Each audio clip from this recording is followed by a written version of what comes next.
Lakunya itu ada puasa, puasa makan-makan apa, baunya daun. Gitu. Kali kita mau melakukan semedi itu pakai mantra gitu. Mudih 15 hari makan nasi mulai dari 15 dikumpulin satu-satu sampai akhirnya atau makan nasi uponya saja.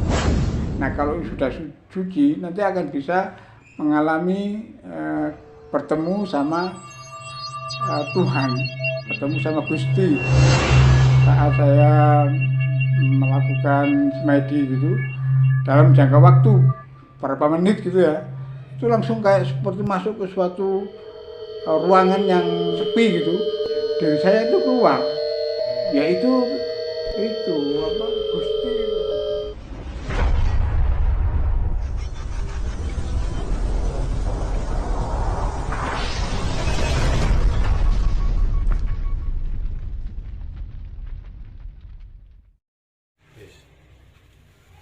Pangestu, pangastuti, poro kadang kakang adilan sedulur sedaya. Kali ini saya berada di tempat Pak Darminto. Pak Darminto, Ketua Umum PKWN Nusantara, PKW Nusantara Pusat. Pangestu, Pak. Pangestu.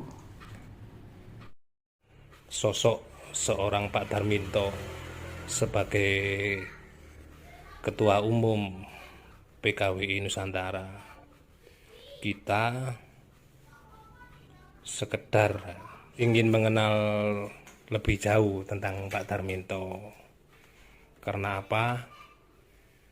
Kita yang muda ini memandang, melihat Pak Darminto, seorang Pak Darminto yang sudah menurut saya, menurut kami, menurut kita ini sudah cukup berumur. Tapi sosok Pak Dar ini sangat memotivasi, semangat Pak Darminto sangat memotivasi kita-kita ini, gitu loh Pak. Jadi begini.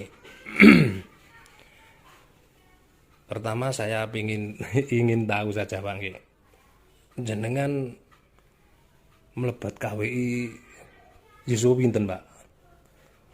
Baru mengenal KWI di umur keberapa Pak? Saya masuk ke KWI itu pada umur 63 tahun Pak. 63 tahun. 63 tahun. Ya, cukup 63 tahun. Terus jenengan mulai mengenal dunia spiritual ya, katakanlah dunia spiritual, pengetahuan yang menurut umum itu aneh mungkin ya, itu sejak umur berapa Pak? Sejak SMP sebetulnya Pak. SMP. Saya mendalami spiritual itu sejak SMP, yaitu pada awalnya itu mengislam yang kejiwaan gitu, masuk ke jiwa ya, ada tarekat, ada intinya ke arah tasawuf sebetulnya. Ya di situ saya dari SMP sampai umur terus sampai ya gabung-gabung itu. Pada saat saya ada di Bogor, itu saya berkumpul, memiliki komunitas dengan orang-orang yang melakukan kegiatan spiritual gitu. Kegiatan spiritual seperti kejawen Pak. Namanya itu. Nah, itu saya punya seorang guru. Gurunya itu orang, jadi kombinasi antara sama kejawen. Dan ada tarekat-tarekatnya, tarekat Hakmaliyah atau apa gitu. Kemudian setelah saya pensiun, saya menjalani kejawen bersama teman-teman dari Jogja gitu, ada juga itu yang namanya Iya. ya, nah baru setelah saya kira-kira tahun 2021 lah, itu ada yang mengundang saya masuk ke itu apa Silme Gabus Putih Pembangi Watu itu. Begini Pak, tentang apa pengalaman jenengan selama di luar KWI dulu Pak. Pada saat kita berada mempelajari tasawuf Islam, itu lakunya itu wirid Pak. Tiap malam Jumat apa wirid-wirid, terus puasa Senin Kamis.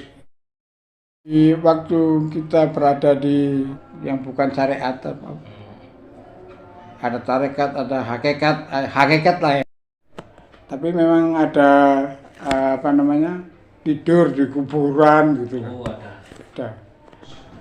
Pengalaman jenengan lagi selama lelaku di Kejawen atau yang tadi ada jenengan sebutkan itu, yang kelihatan perjalanan spiritual saya yang paling kelihatan sebelum KWI yang paling kelihatan itu pada saat saya tinggal di Bogor. Tinggal di Bogor, saya masuk dalam komunitas Sampurna tadi. Itu ada campuran antara Kejawen macam-macam itu. Kejawen sudah dan ada Islamnya juga. Nah, itu lelakunya namanya bukan meditasi ya, apa semedi gitu Mas. Semedi terus itu kebanyakan di aktifnya itu di semedi. Kemudian lelakunya itu ada puasa makan apa pol pendem, kemudian puasa makan ujung-ujungnya daun ada gitu. Mantra juga Pak. Iya, ada mantranya memang tuh. Mantra-mantra itu kita setiap kali kita mau melakukan meditasi, bukan meditasi ya apa, semedi itu pakai mantra gitu.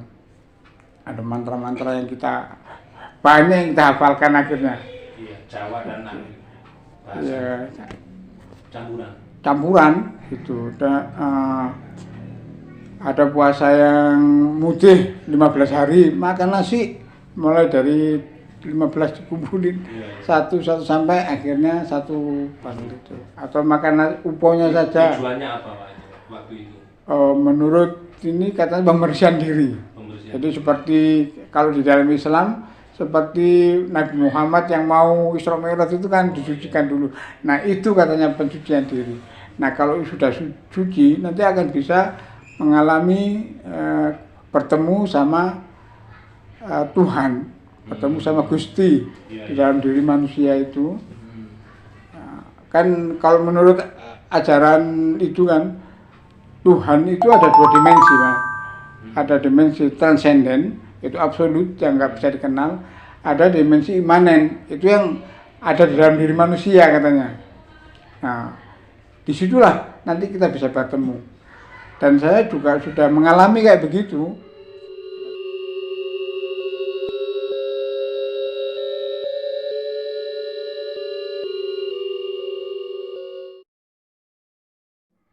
Pada saat saya melakukan semedi gitu, dalam jangka waktu berapa menit gitu ya, itu langsung kayak seperti masuk ke suatu ruangan yang apa ya, yang sepi gitu.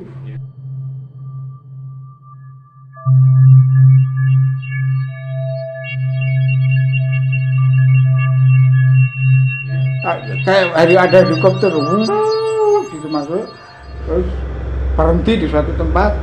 Nah di situ diri saya itu keluar. Ya, saya tanyakan siapa yang keluar itu?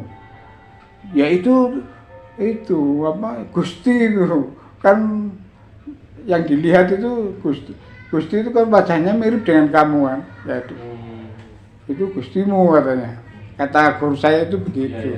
Iya, tanyakan itu. Dan itu pertama. Selanjutnya mudah itu Bang. Setiap kali meditasi berapa menit itu langsung keluar. Akhirnya bisa diajak jalan-jalan gitu. Iya, iya. Itu Awalnya dari situ. awalnya dari situ. Misalnya saya mau nemui keluarga saya di Dampit gitu ya, dari Bogor itu yang jalan itu bisa Tapi sekarang masih punya, Pak. Kenapa, Pak? Masih bisa dikendalikan. Nggak bisa, saya belum bisa mengendalikan itu. Saya ada kerentek, ada pingin apa, ya udah itu ada satu itu. Tapi belum bisa saya mengendalikan itu. Iya, iya. Belum itu. Apa itu, Pak, yang disebut apa? Yang ngetren yang namanya apa? Rokok Sukmo. Kayaknya begitu kayaknya. Ya. Karena begitu, tapi ya itu kalau setelah kita mempelajari KBI lain lagi kan itunya. Iya. Nanti. Dari itu terakhir jenengan di di ajaran sebelum KBI terakhir itu. Iya kayak gitu. Oke, Pak. Dari cerita jenengan tadi sebuah perjalanan panjang ya, sebuah perjalanan panjang dan sebuah pengalaman yang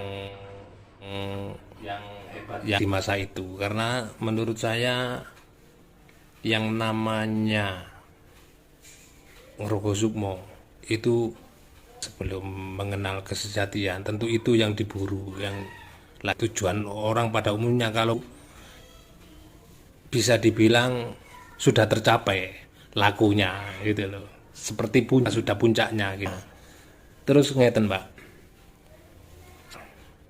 karena yang saya di saat jenengan berada di puncak, kok bisa jenengan melepas itu, hal yang katakanlah yang waktu itu menjadi yang dibangga-banggakan, yang diangan-angankan kebanyakan para pelaku spiritual.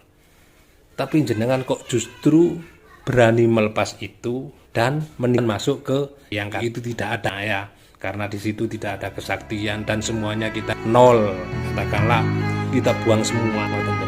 Apakah nggak eman? Pripun itu?